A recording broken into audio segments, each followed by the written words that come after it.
You're writing an email. Maybe a delicate one, asking for a raise or letting a client know their project is late. You type, "I wanted to follow up on," and suddenly a faint, gray ghost text appears ahead of your cursor. The status of our invoice. You stop. That was what you were going to type. You hit tab. The machine finishes your thought. Instead of feeling grateful, a tiny, cold drop of dread lands in your stomach. You feel slightly violated, a little insulted, and deeply, profoundly annoyed. Why? It just saved you 4 seconds of typing. But to your brain, that gray text is a cognitive trespass. Today, we're looking at why AI, the crowning achievement of human computer science, makes us want to throw our laptops into the sea. We're talking about identity theft of the soul, the plagiarism of the mundane, and why your intuition is screaming that something about this tech is deeply wrong. Let's start with the psychological revulsion. You've probably heard of the uncanny valley, that creepy feeling we get when a robot looks almost human, but its eyes are dead. Well, AI has dragged us into the cognitive uncanny valley. For hundreds of thousands of years, humans had a monopoly on complex language. If something spoke to you with nuance, wit, or poetry, it possessed a soul, a heartbeat, and a mortal life. Your brain is hardwired to equate language with humanity. When an LLM spits out a perfectly structured essay on existential dread, your brain's human detector goes off, but your reality detector knows it's just an expensive math equation predicting the next word. This creates a massive neurochemical glitch. It's like picking up a piece of fruit, biting into it, and realizing it's made of hyper-realistic wax. The annoyance you feel isn't just stubbornness. It's your brain throwing an error code because the boundary between object and person has been blurred. Now, let's look at a massive real-world story that exposes exactly why this feels so dirty. Right now, major record labels like Sony, Universal, and Warner Chappell are suing tech companies, but there's a broader, more existential battle happening over the Internet Archive. For decades, the archive was the Internet's library, a noble, digital museum of human history. But AI companies have been using bots to aggressively scrape every corner of it, hoarding billions of human words, songs, and photos to train their models. In response, websites everywhere are putting up keep out signs, blocking AI crawlers, and locking down their data. This is the great digital enclosure. It reveals why we hate AI on a systemic level. It turns the digital commons into a strip mine.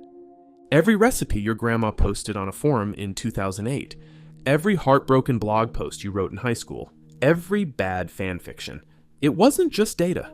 It was the digital footprint of human life. AI took that collective, messy, beautiful human output, processed it through a corporate blender, and is now selling it back to us for $20 a month as a productivity tool. We don't hate the tech. We hate the feeling that our collective cultural history was harvested without a thank you.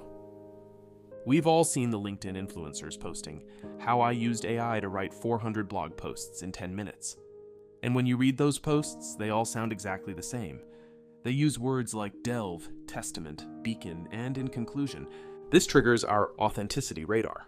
Humans are hypersensitive to cheap talk. In evolutionary terms, if someone in the tribe used a lot of words but said nothing of substance, they were a liability or a con artist. AI is, by definition, a stochastic parrot. It repeats the average of what humans have already said. When our feeds are flooded with this sterile, perfectly polished, algorithmic paste, our brains enter a state of aesthetic despair. We aren't just annoyed by the spam, we're annoyed by the deflation of meaning. If text requires zero effort to produce, it suddenly holds zero value to receive. AI is inflating the currency of human thought, and our brains are reacting to the hyperinflation. Think about the last time you received a beautifully formatted AI-generated rejection letter or corporate apology. It's grammatically flawless, highly empathetic, and completely empty. This introduces the sincerity paradox. The whole point of human communication isn't just the data transmitted, it's the effort required to transmit it. When a friend writes you a long text, the value is in the time they carved out of their mortal life to think about you. When someone uses AI to generate an email, they are using a prosthetic mind. They clicked a button, and you are expected to spend your finite human attention reading something that took them zero human attention to create. It is an asymmetric exchange of life energy. That irritation you feel when reading a clearly AI-generated message, it's your dignity protecting itself from a bad trade. Let's talk about the specific horror of scrolling through Facebook or X lately. You see an image of a flight attendant rescuing a puppy from a burning airplane, but the flight attendant has 12 fingers, and the puppy has 3 ears. Underneath it, 10,000 accounts are typing. Beautiful. Amen.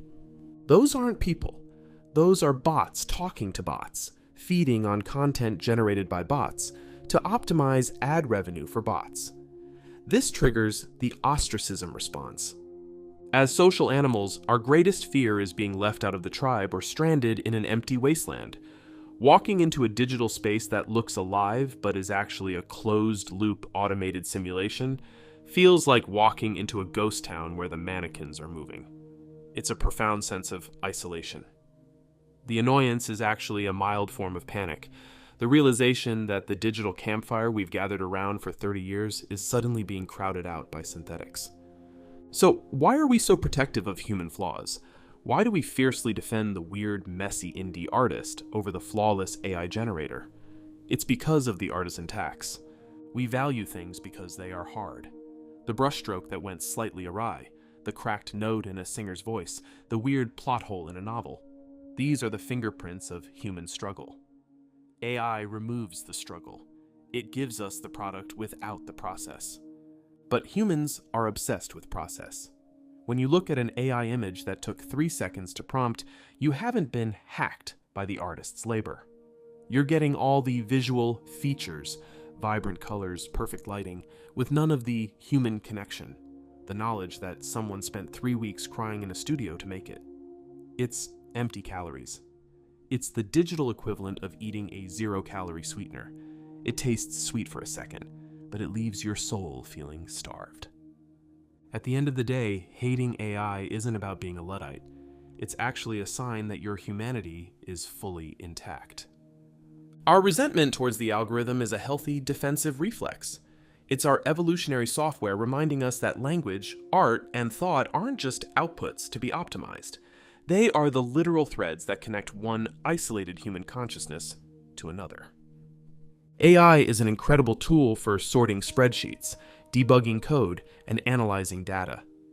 But the moment it tries to pretend it knows what it's like to be alive, to be heartbroken, or to stay up until 3 a.m. worrying about the future, we push back.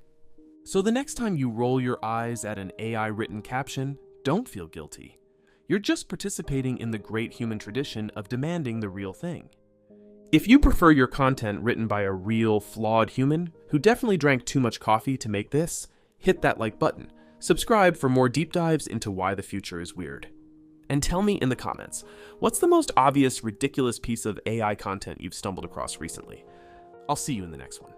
Stay authentic, stay messy, and for the love of God, keep writing your own emails.